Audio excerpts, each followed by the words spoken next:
میں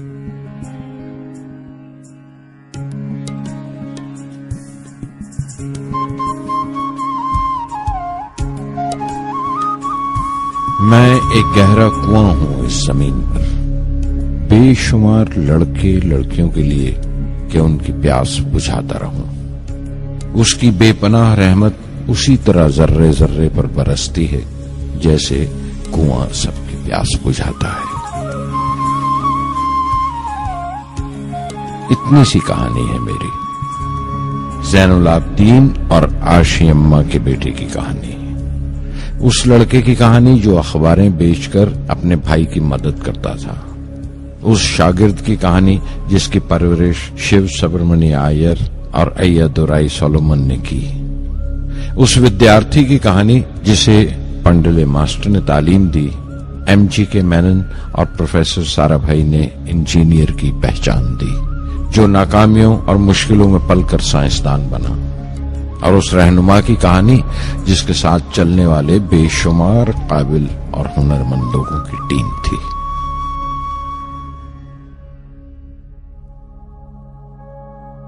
میری کہانی میرے ساتھ ختم ہو جائے گی، کیونکہ دنیاوی معنوں میں میرے پاس کوئی پونجی نہیں ہے، میں نے کچھ حاصل نہیں کیا، جمع نہیں کیا، میرے پاس کچھ نہیں اور کوئی نہیں، نہ بیٹا نہ بیٹی نہ پریوار۔